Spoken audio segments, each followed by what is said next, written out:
गिनती के पुस्तक उसकी 20 अध्याय को ध्यान करें। इस अध्याय में लिखा हुआ वचनों की संख्या 29।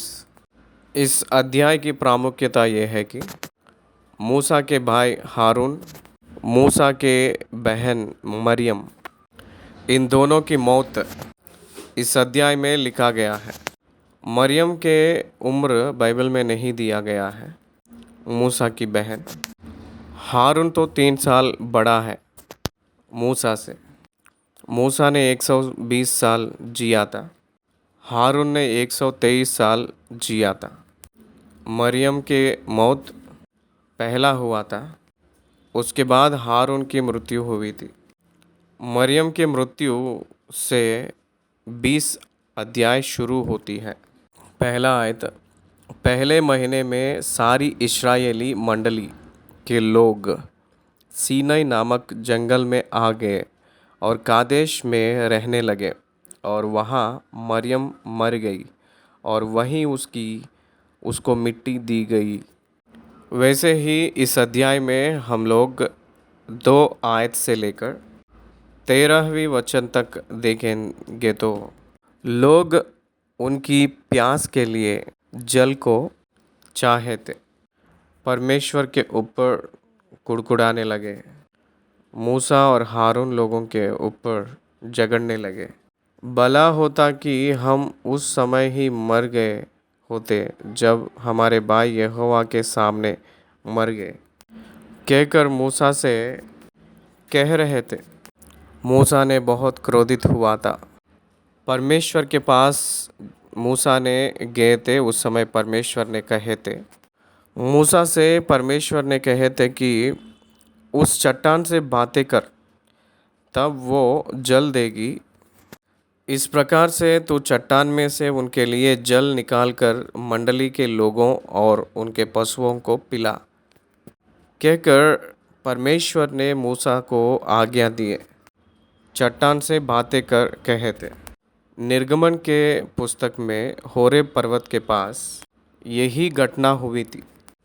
उस समय परमेश्वर ने चट्टान को अपने हाथ की लाठी से मार, कहकर कहे थे। गिनती के पुस्तक 20 अध्याय में चट्टान से बातें कर कहे थे। ये चट्टान यीशु मसीह है, कहकर कुरिन्थियों के पत्री में पौलुस ने लिखते हैं। एक ही चट्टान में से जो जल है उसी को सब लोग पिए थे।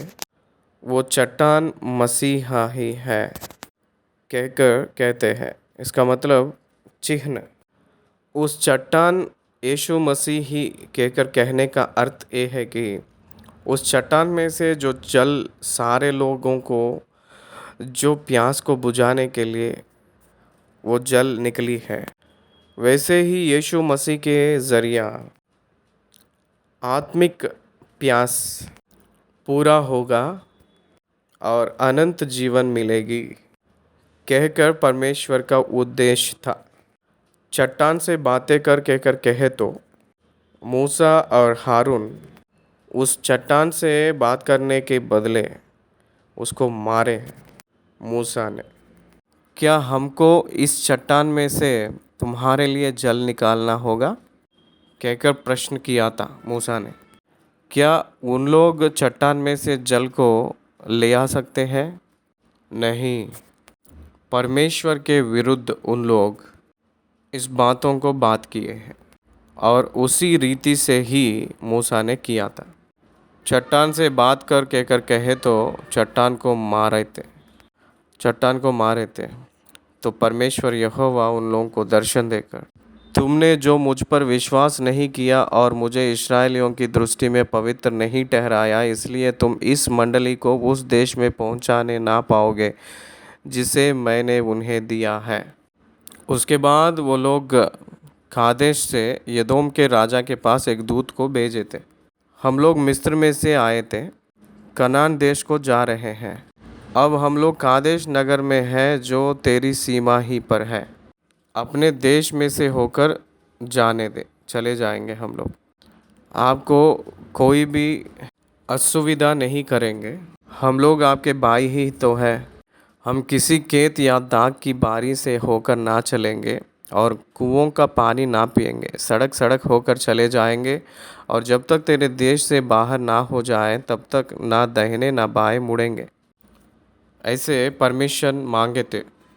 इस विषय को यदोम के राजा ने बहुत क्रोधित होकर नहीं जाना है कहकर आगे आकर युद्ध करने के लिए खड़ा हुआ था। यदोम का मतलब याकूब की भाई एसाव का और एक नाम था। यदोमी का मतलब एसाव का संतान को यदोम कहते हैं। एसाव के संतान को उस भूमि दिया गया है परमेश्वर ने, इसलिए उन लोग वहाँ निवास कर रहे थे। उस जगह को पार करने के लिए इस्राएली लोग जब पूछे थे तो एदोम राजा ने मना किया था। वास्तविक तौर पर देखा जाएगा तो इस्राएली लोग उन लोगों को जीत कर आगे बढ़ सकते हैं, लेकिन उन लोग भाई लोग थे, इसीलिए उनके ऊपर मूसा ने युद्ध को डिक्लेयर ना करके मुड़कर चले गए थे। वैसे मुड़कर वो लोग कादेश से कूच करके होर नामक पहाड़ के पास आ गए। उस होर के पहाड़ के पास हारून ने मर जाएगा कहकर परमेश्वर ने मूसा से कहे थे, तो वैसे ही हुआ था। उसके लिए 30 दिन सारी परिवार सब घराने रोते रहे। इस रीति से ये अध्याय फ्रेम किया गया है। इसमें प्रमुख के अंश, प्रमुख विषय मरियम के मृत्यु, चट्टान से पानी निकलना, एदोमियों द्वार की रास्ता में से ना जाने देना, मुड़कर चले जाना, होर नामक पहाड़ के पास हारून की मृत्यु। ये है इस अध्याय की विधि। पहले वचन से वचन को ध्यान करें। पहले महीने में सारी इस्राएली मंडली के लोग सीनै नामक जंगल में आ गए और कादेश में रहने लगे, और वहाँ मरियम मर गई और वहीं उसकी मिट्टी दी गई। मरियम की उम्र निश्चय 130 से ऊपर ही रहेगी, क्योंकि मूसा से भी इजीली 10 इयर्स बड़ी होगी। माँ ने अपना बेटा की मूसा का जिम्मेदारी मरियम को दी थी ना। निर्गमन के पुस्तक में उस नाइल नामक नदी में एक टोकरी में जब मूसा ने बहुत बालक के रूप में था, उस समय उस टोकरी में रखकर उसकी बहन ने मरियम उस बच्चे का हाल क्या होगा कहकर वहीं खड़ी होकर देख रही थी। उतना ही नहीं, फिरौन की बेटी जब आई थी नहाने, उस बेटे को देखकर एक काम वाली ये बालक इस्राएलियों का एक बेटा कहकर कहते ही इब्रियों का बेटा कहकर कहे, सो जब फिरौन की बेटी ने उनको पालने के लिए चाही थी, क्योंकि दिखने में बहुत सुंदर था, तब मरियम ही जाकर उसकी माँ को या यखोबेद को लेकर आई थी। दूध देकर पाले जैसा उस यखोबेद को नौकरी दिलाई जैसा की थी। शायद हम जान रहे हैं कि आपको याद है। ये पूरा निर्गमन के पुस्तक 2 अध्याय में रहता है, इसलिए 10 साल बड़ी है कहकर अगर हम लोग अंदाज करेंगे तो भी 130 साल की उम्र में वो मरी है कहकर हम लोग एक अंदाज लगा सकते हैं। मरियम ने बहुत अच्छा व्यवहार इस्राएलियों को चलाने में वो एक प्रधान के रूप में दिखाई दी थी। मरियम ने लाल समुंदर पार किए के बाद उस उम्र में मरियम ने नृत्य करते हुए, नाचते हुए स्त्री लोगों को खुशी करके प्रेरित करवाई जैसा एक स्त्री के रूप में दिखाई दे रही है। उतना ही नहीं, मूसा और हारून को एल्डरली सिस्टर के रूप में है, बहन के रूप में वो एक इन्फ्लुएंस रूप में है कहकर बिना सोचकर बोल सकते हैं। इसीलिए मरियम का मृत्यु भाई लोगों को बहुत परेशान करवाई थी, उदासी छाया लेकर आई है। दूसरी वचन से लेकर समाज को, मंडली को पानी ना मिलने के कारण जो उन लोगों को आदत था उसी रीति के अनुसार वो लोग कुड़कुड़ाना शुरू किए थे। उनके विरुद्ध इकट्ठे हुए, मूसा से झगड़ने लगे। भला होता कि हम उस समय ही मर गए होते जब हमारे भाई यहोवा के सामने मर गए। और तुम यहोवा की मंडली को इस जंगल में क्यों ले आए हो कि हम अपने पशुओं समेत यहाँ मर जाए। देखिए कैसे पूछ रहे हैं ये लोग, क्यों लाए थे इस जंगल में? क्या आप लोगों को पता नहीं है कि जंगल में जल नहीं रहता है कहकर? देखिए उन लोग मूसा और हारून से झगड़ने लगे हैं। They are demanding their right. उन लोग उसकी हक के बारे में बात कर रहे हैं। हम लोग यहोवा की मंडली हैं, हम लोगों को मारने के लिए आप लोग गलत रास्ते पे लेकर आ रहे हैं, चला रहे हैं, उनकी अविश्वास को दिखाए हैं। और तुमने हमको मिस्र से क्यों निकालकर इस बुरे स्थान में पहुंचाए हैं। इजरायलियों की जर्नी एक पाठ हमें सिखाती है। एक अनसर्टेनिटी अपने लाइफ में रहे तब परमेश्वर के ऊपर विश्वास रखे। वो अनसर्टेनिटी के बारे में दुख और चिंता ना रहे जैसा रहना है। मनुष्य ने सबूतों के ऊपर निर्भर होकर जीता है। मनुष्य ने परिस्थितियाँ पॉजिटिव रहे तभी परमेश्वर की ओर ताकते हैं, परमेश्वर की ओर देखने के लिए पसंद करता है। लेकिन वचन क्या कहती है पता है? परिस्थितियाँ भिन्न रूप में रहे सो जब ही परमेश्वर के ऊपर आपका विश्वास रखना है। आपकी परिस्थितियाँ आपको डोमिनेट नहीं करना है, डिक्टेट नहीं करना चाहिए, डाइवर्ट नहीं करना चाहिए। उस प्रकार स्थिर रूप की मैच्योर्ड फेथ, विश्वास के ज़रिया स्थिरत्व और परिपक्व, परिपूर्ण के रूप में आप रहना चाहिए। परंतु लोग ये कह रहे हैं कि इस बुरे स्थान में पहुंचाए हैं आप लोग लेकर आए कहकर कह रहे थे, आप लोग कह लेकर आए हैं कह रहे हैं। देखिए वास्तविक तौर से देखा जाए तो उन लोग लेकर आए हैं या इजरायलियों के अनग्नकारिता के वजह से परमेश्वर ही उन लोगों को पीछे वापस जाओ कहते हैं।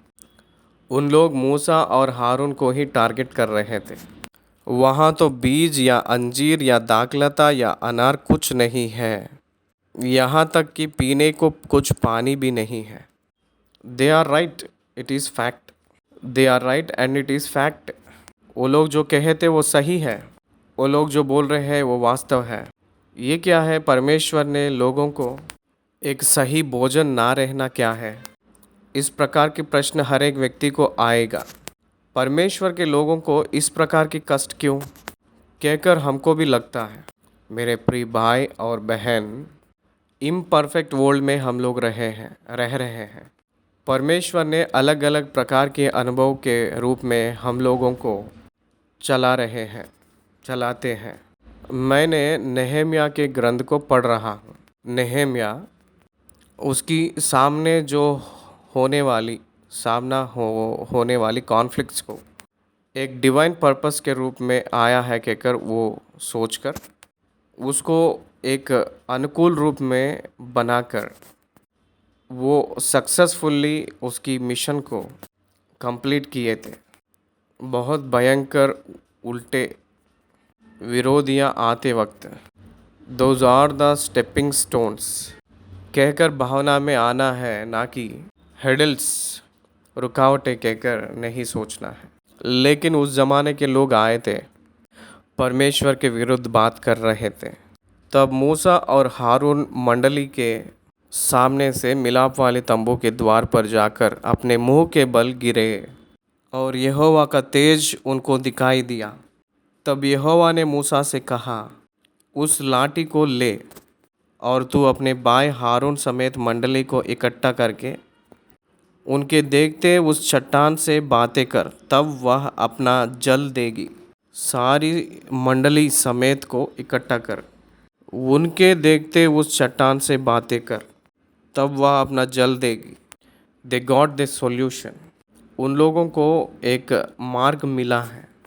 उन लोग वैसे करना चाहिए, लेकिन उन लोग वैसे नहीं किए थे। इस प्रकार से तू चट्टान में से उनके लिए जल निकाल कर मंडली के लोगों और उनके पशुओं को पिला। यहोवा की इस आज्ञा के अनुसार मूसा ने उसके सामने से लाठी को ले लिया। मूसा और हारून ने मंडली को उस चट्टान के सामने इकट्ठा किया।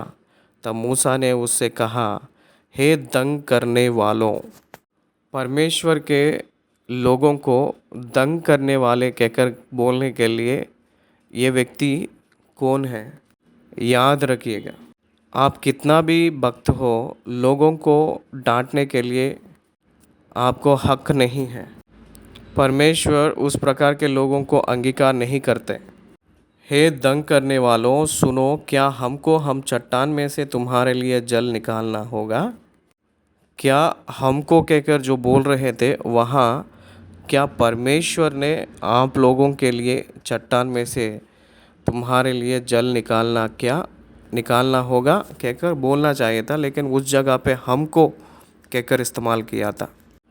परमेश्वर ने जल को लेकर आएगा, आप लोगों के लिए निकाल लाएगा कहकर बोलना चाहिए, लेकिन हमको चट्टान में से तुम्हारे लिए जल निकालना होगा कहकर कह रहे थे।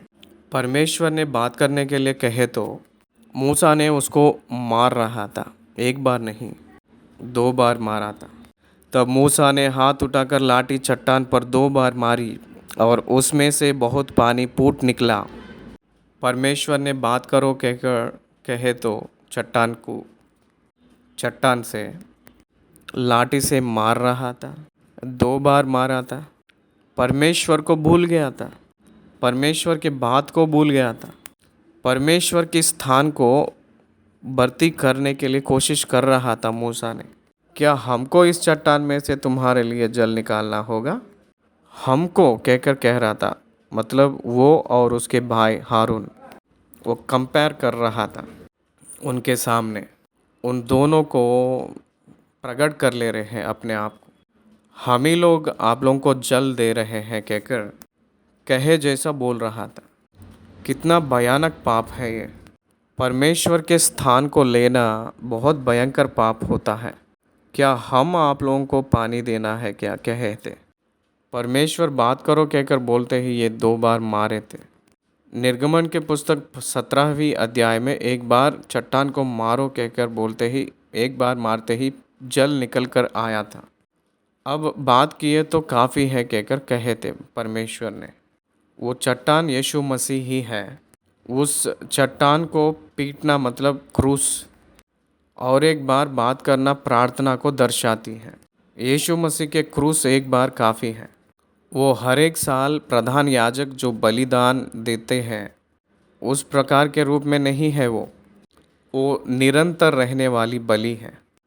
क्रूस पर यीशु मसीह जो किए हैं वो निरंतर का है। वो एक बार मारे गए हैं, कई बार मारे जाने का ज़रूरत नहीं। उनसे बात किए तो काफ़ी है, जल देंगे। इसलिए चट्टान को मारना क्रूस को दर्शा रही है। उस चट्टान से बातें कर कहकर परमेश्वर ने जो बोले हैं वो प्रार्थना को दर्शाती है। यीशु मसीह के पास प्रार्थना करने का उदाहरण है। यीशु मसीह के ज़रिया प्रार्थना करो कहकर परमेश्वर कहे तो वो फिर से मारेंगे कहकर मारे थे, फिर से क्रूस डाल रहे थे। इसलिए परमेश्वर ने उन लोगों से कहे थे, मेरे ऊपर विश्वास नहीं किए और मुझे इस्राएल की दृष्टि में पवित्र नहीं ठहराए, इसलिए तुम इस मंडली को उस देश में पहुंचाने ना पाओगे जैसे मैंने उन्हें दिया है। क्या आप जानते हैं उस दिन उस संदर्भ में हारून प्रवेश नहीं कर पाया था, मूसा ने प्रवेश नहीं कर पाया था। वो निरंतर के लिए नहीं, इट वॉज पोस्टपोन्ड। दूसरी आगमन में परमेश्वर धरती पे कदम रखे तब ओल्ड टेस्टमेंट सेंट्स रिजरेक्ट होंगे। तब मूसा ने यीशु से भी कनान की भूमि पे जाएंगे। हज़ारों साल उन्हीं के साथ वो रहने जा रहे हैं। इसलिए उस जंगल की यात्रा में कनान को ना जाकर मूसा को रोक दिए हैं। इट इज़ ए टेम्पररी, वो केवल कुछ दिन के लिए पनिशमेंट है। इसलिए परमेश्वर के वचन ये कह रहा है कि मूसा हारून उस रीति से किए तो परमेश्वर अद्भुत रीति से उन लोगों को पानी दिए थे। परंतु मूसा और हारून से यहोवा ने कहा, तुमने जो मुझ पर विश्वास नहीं किया और मुझे इस्राएलियों की दृष्टि में पवित्र नहीं ठहराया, इसलिए तुम इस मंडली के उस देश में पहुंचने ना पाओगे जिसे मैंने उन्हें दिया है।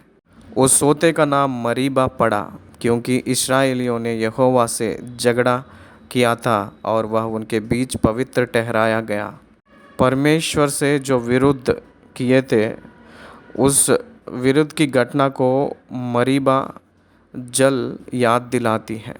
उस जल से वो लोग प्यास को बुझा लिए हैं कहकर वचन कह रही है। देखिए, परमेश्वर के सेवक लोगों को और बहुत कठिन न्याय होगा, क्योंकि इस्राएलियों ने बहुत साधारण लोग थे। जब वो लोग पाप किए थे उस समय परमेश्वर ने उसको सह लिए थे। लेकिन हारून और मूसा ने जब गलत किए थे, अपराध किए थे, तो उस समय परमेश्वर तुरंत पनिशमेंट दे रहे थे। वैसे ही मरियम और हारून ने मूसा के विरुद्ध होकर बात करते समय, मतलब पाप किए थे, तुरंत परमेश्वर ने इन्वॉल्व हुए थे उसमें। एक सेवक को कठिन न्याय इसलिए है कि सेवक को, परमेश्वर के दास को वचन पता है।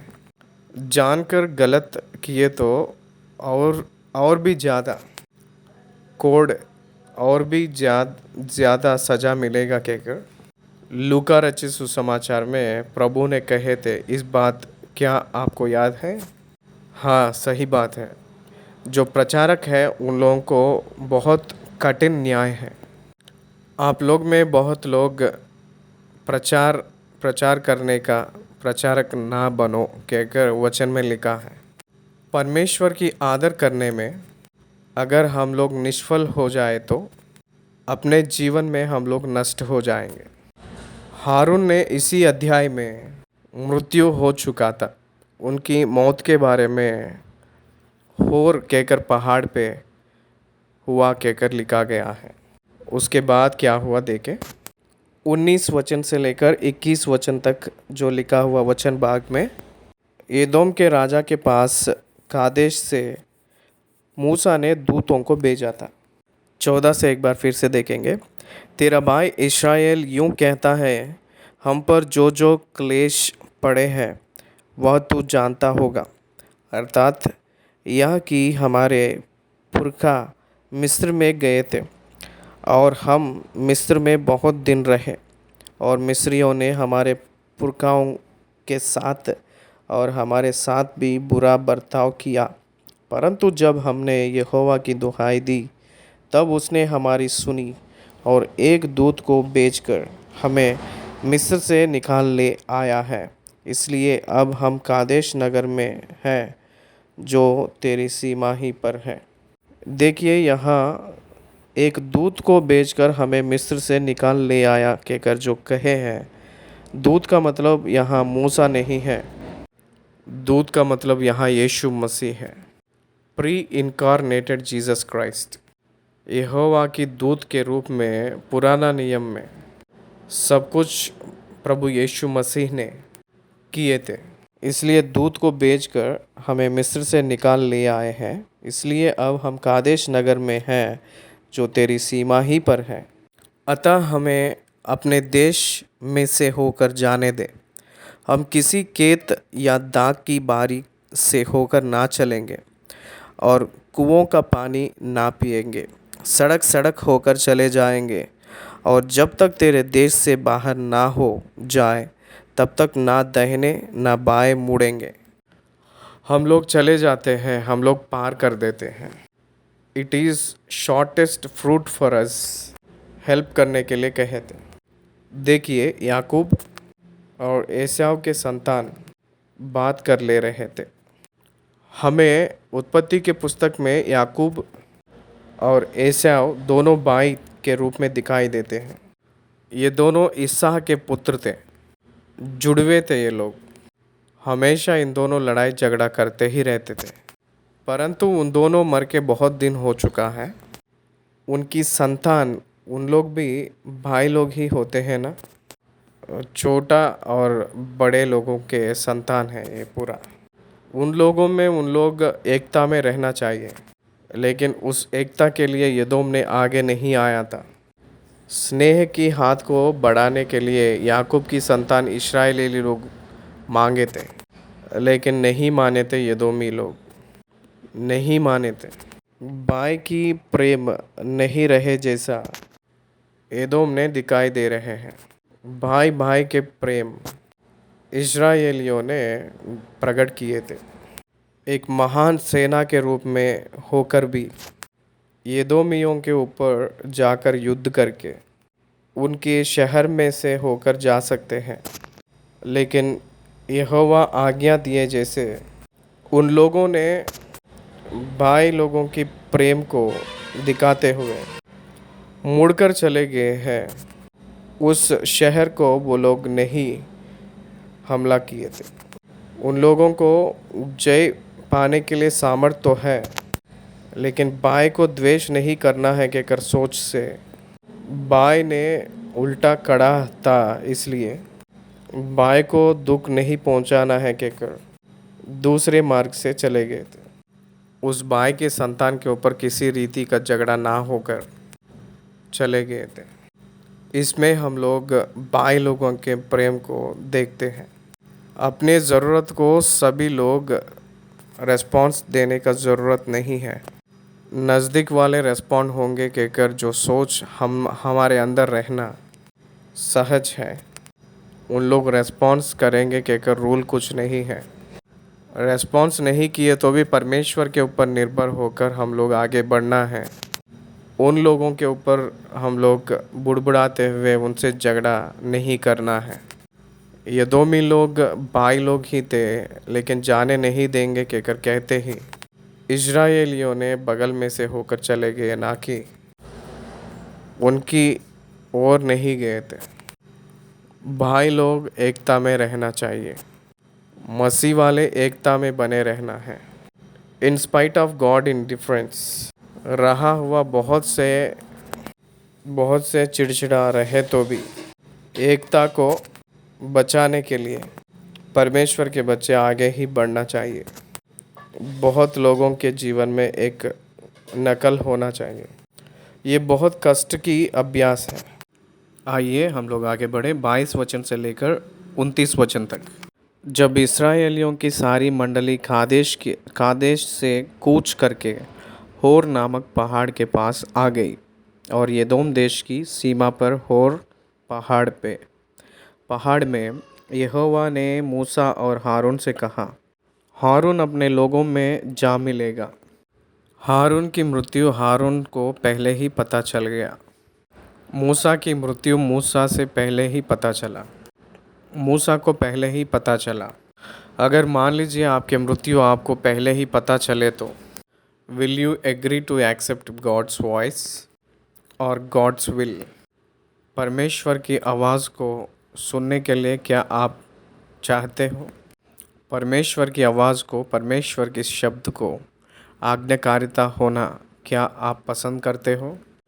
उन दोनों ने पसंद किए थे। धरती में से आप निकल जा रहे हैं, इसका मतलब हिजकिया जैसे हम लोग रो रो के प्रार्थना करते हैं, Lord thank you take me away from this earth, वैसे कहने वाला केवल असली बिलीवर होता है।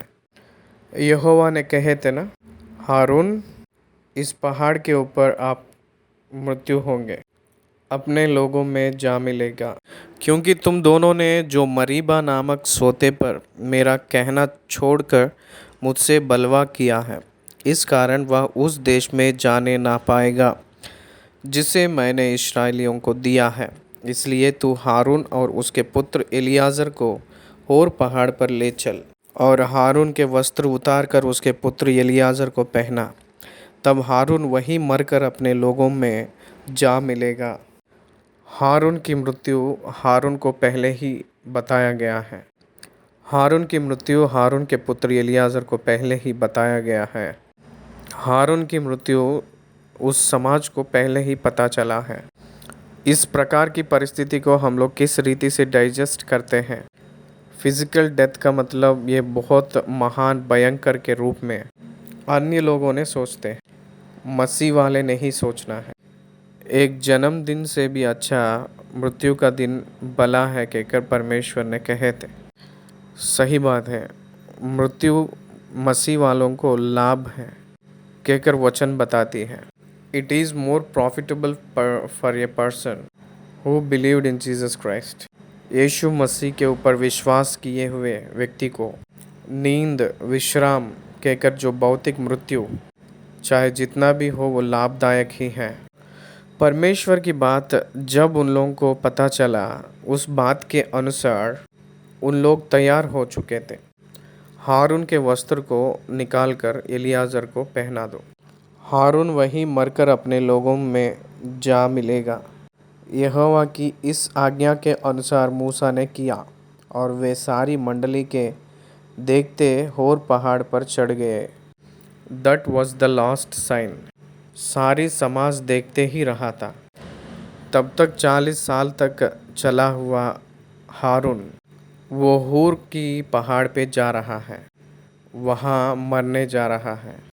Physical death is the blessing. परमेश्वर के सम्मुख जा रहा है वहाँ, इसलिए उनको सारी समाज सारी मंडली देखते ही रहे थे। उस समय मूसा ने उस पर्वत पे लेकर गए थे। हारून ने प्रधान याजक थे। प्रधान याजक निश्चय रहना चाहिए। प्रधान याजक ने लोगों के लिए निश्चय रहना चाहिए। इसलिए परमेश्वर यहोवा हारून के वस्त्रों को एक एक निकाल कर एलियाजर को, हारून के पुत्र एलियाजर को पहनाए थे। हारून के बाद एलियाजर, हारून के स्थान पे एलियाजर ने प्रधान याजक के स्थान पे आया है। इसलिए एलियाजर को उस वस्त्र को पहनाए वक्त आखिरी गारमेंट, उस हारून की ओर से आखिरी वस्त्र निकालकर एलियाजर को पहनाते ही वहीं गिरकर हारून ने मर गया था। तब मूसा और एलियाजर पहाड़ पर से उतर आए और जब इस्राएली की सारी मंडली ने देखा कि हारून का प्राण छूट गया है, तब इस्राएल के सब घराने के लोग उसके लिए 30 दिन तक रोते रहे। देखिए, हारून की मृत्यु पहले ही परमेश्वर बताए तो भी मूसा हो या हारून के पुत्र एलियाजर हो या हारून भी हो, इस्राएली लोग भी कुछ भी नहीं बोले थे, कुछ भी नहीं बोले थे। They didn't say anything. सार्वभौमिक दैव अधिकार को आज्ञाकारिता होना उन लोग सीखे हुए अनुशासन था। क्या हम लोग वैसे रह सकते हैं? क्या हम लोग वैसे जी सकते हैं? क्या हम लोग वैसे जी सकते हैं? दैव सार्वभौमिक अधिकार को सौंप कर अपने जीवन को, कोई भी क्षण मेरे जीवन में आप अनुमति दिए तो उसको मैं स्वीकार करूँगा प्रभु कहकर कह सकते हो। उन लोगों से हम लोग ये सीखना है। उनकी ओर से हम लोग इस पाठ को, परिपूर्ण परमेश्वर की इच्छा को परिपूर्ण रूप में आज्ञाकारिता होना एक आशीष का कारण है।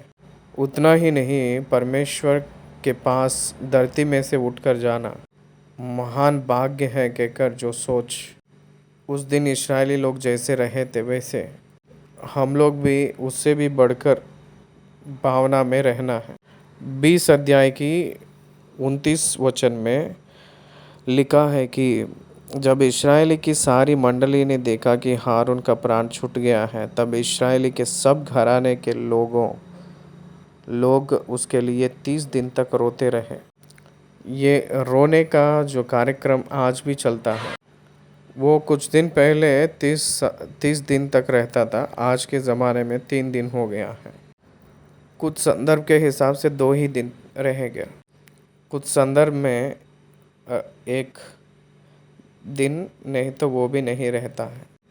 जो दुख के दिन क्यों कहकर पूछे तो उनको याद करके विलाप करने के लिए, उनकी मृत्यु को याद करके विलाप करने के लिए, इसलिए इस दिनों को नियुक्त किए हैं। मेरे प्रिय भाई बहन, इस अध्याय को हम लोग यहाँ ख़त्म कर रहे हैं। धन्यवाद।